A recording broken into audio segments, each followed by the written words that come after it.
Gaffies.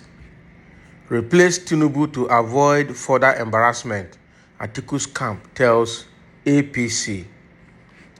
The camp of the presidential candidate of the People's Democratic Party, PDP, ATIKU Abubakar, has advised the All Progressive Congress, APC, to replace its standard bearer, Bola Tinubu, to avoid further embarrassment to the ruling party. The call came against several gaffies that Tinubu has made in the course of his presidential campaign outings, including in his home base, Lagos, on Saturday, where he apparently forgot the name Permanent Voters Card, which is PVC. Addressing his teaming supporters while surrounded by party chieftains, the former Lagos State governor had said, "Do you love me? Do you love me? Go and take your APV, APC, and you must vote." This is dramatic. A statement issued on Sunday by Frank Shaibu, the Special Assistant on Public Communications to the PDP presidential candidate, noted that Tinubu should be replaced so as to avoid further embarrassing scenarios occasioned by his continued miscues and gaffies.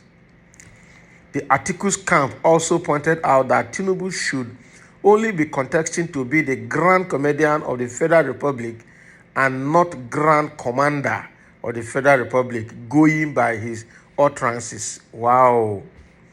According to the statement, it is public knowledge that every time Tinubu has come out in public to make a statement or two, he has always goofed. If he is not saying that voters card has an expiry date, he is saying that young Nigerians are tweeting on WhatsApp, or that 50 million youths should be recruited into the Nigerian army and be fed with cassava in the morning and agbado in the night. How can you say Nigerians are tweeting on WhatsApp? Come on.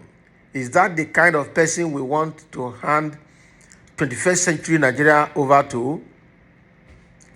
In his latest gaffe at the Lagos rally, he asked Nigerians to get their APV in order to vote for APC, when even primary school children know that the PVC is the only item that admits a voter into a polling unit.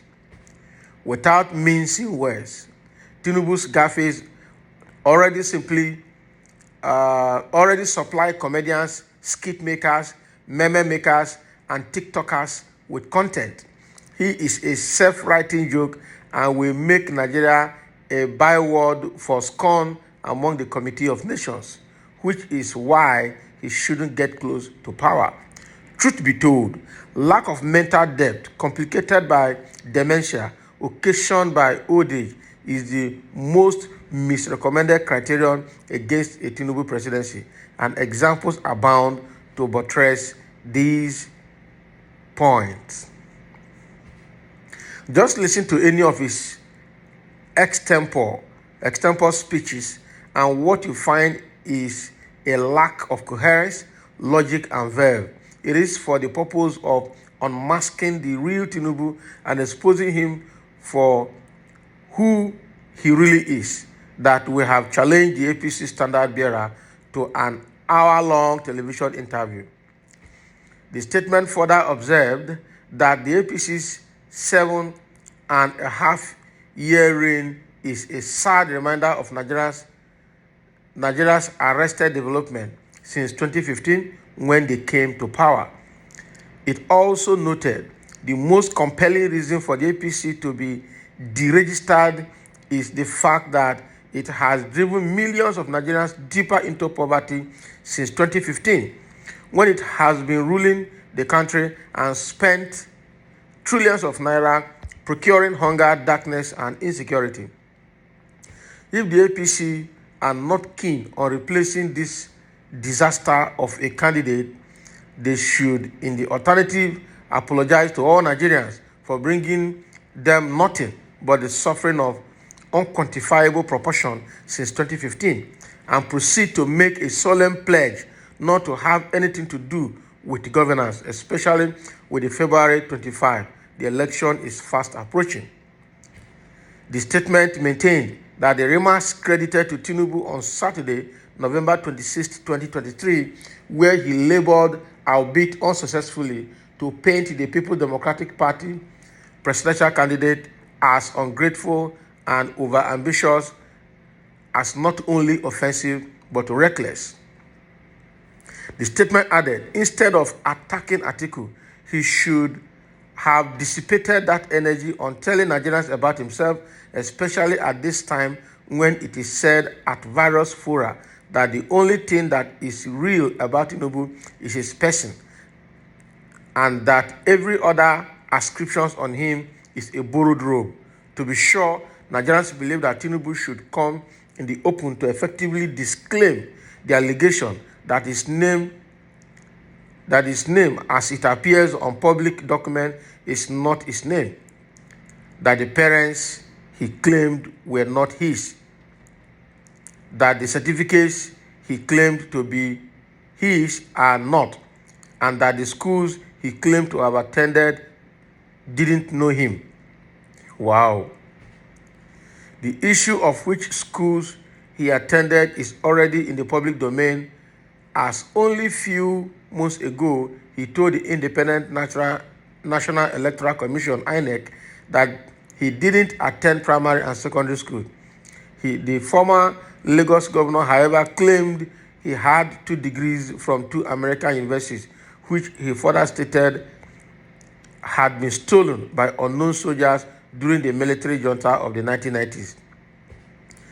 The disclosures came in an affidavit submitted by Tinubu to the electoral office as part of his eligibility filings for the 2023 presidential elections. The documents released on Friday, 24th June 2022, showed that APC presidential flag bearer left the columns for his primary and secondary education unmarked, but he said he obtained a degree in business and administration in 1979, apparently referring to his previous claims of attending the Chicago State University. The statement recalled what Tinubu said, quoting him, "I went on self-exile from October 1994 to October 1998. When I returned, I discovered that all my properties, including all the documents relating to my qualifications and my certificates in respect of paragraph 3 above, were looted by unknown persons." The Atiku's camp declared Tinubu's latest claims appear to contradict his previous election submissions, especially in 1999 and 2003 when he ran for office as a governorship candidate in Lagos. He claimed both times that he attended primary and secondary schools. So he said he attended St. Paul Children's Home School, Ibadan, between 1958 to 1964, while his secondary education was at Government College, Ibadan, between 1965 to 1968. From Ibadan, right? Tinubu said he proceeded to Richard Daley College, Chicago, from 1969 to 1971. He stated finally to have attended both Chicago State Universities and the University of Chicago. Oh boy. Although the Chicago State University confirmed Tinubu as its student graduating with a degree in business and administration on June 22, 1979, all the submissions were challenged as fraudulent by a prominent Nigerian lawyer, Gani Fawehinmi. Fawehinmi, who died in 2009, argued the matter up to the Supreme Court, which dismissed the case on technical grounds rather than on its merit. Now, I don't know baggage hugger than this for a country like Nigeria that is struggling to sell itself to the world to now have its president weighed down by this dubious pedigree.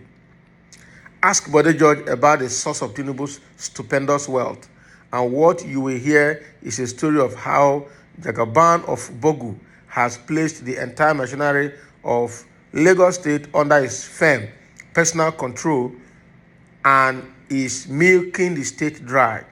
George has told whoever cared to listen that within the span of his Lagos governorship of 8 years, from someone those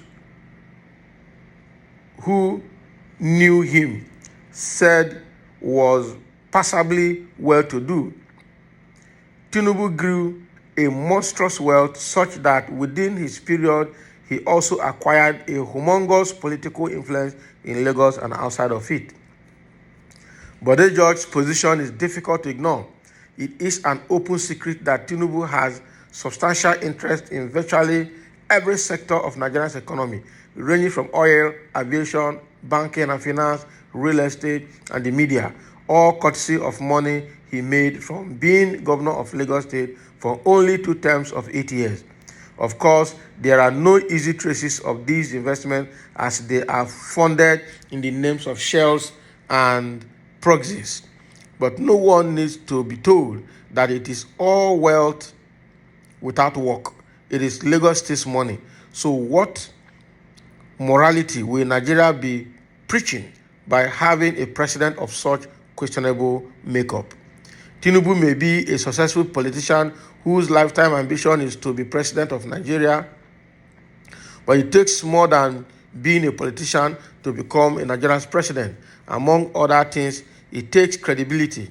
The fact that everything about Tinubu is shrouded in secrecy should tell us that the APC presidential candidate lacks the credibility to govern a country like Nigeria. But more importantly, with the disaster that the APC administration has turned out to be, it will be more catastrophic to have a Tinubu as his successor. Governing Nigeria is not all about identifying surrogates who will man critical political offices for future political gains. Nigeria needs a debonair, cerebral, healthy, and suave president, a man in the mood of ATIKU Abubakar. So all this grammar now is to demarket Tinubu and then market ATIKU Abubakar. The statement also said that Governor Babajide Sanwo-Olu's claim at the Lagos rally that Tinubu will lift Nigeria out of hardship and hunger was an indictment on the APC, an admission that indeed over 133 million Nigerians now live in abject poverty as reported by the National Bureau of Statistics, NBS. Now they are selling a message of renewed hope. It is common knowledge that darkness cannot cure darkness and sickness cannot cure sickness. How can the APC be promising to fix problem exacerbated by the APC? This is Badadash, the statement declared. Wow. So this guy has just finished everything about Tinubu in this piece of write-up. And all is to bring out summarily everything about Tinubu's life and history around him, right from when, in fact, right from the time he rose into politics and then started being famous, even life before being a governor of Lagos State, and everything about him had just been exposed here. But unfortunately, the writer is also concluding here by saying that ATIKU Abubakar is the best person that has all it takes to rule Nigeria of this 21st century. Now, wow. Labour Party and PDP will fail woefully. Why Tinubu is most criticized presidential aspirant in the history of Nigeria. You people don't like good things, especially some Igbo. So this must be an APC person writing this to give credence to Tinubu's personality. All right, it is very sure and possible. But bros, not be Labour Party talk this one now. I beg, face PDP, and when Labour Party abuse APC, you can face them. But for now, fire your bullet to articulated people. Me, I am just here watching. Yes, now you see. So the first person that commented dragged Labour Party with PDP. Meanwhile, it's PDP that's writing this about APC. So they are just telling them, make una face APC, PDP now. Now PDP talk, not the Labour Party. Una not drag PDP into this kind of quarrel when una dey so. Many people that are following APC don't know they are suffering. They have made a covenant with poverty.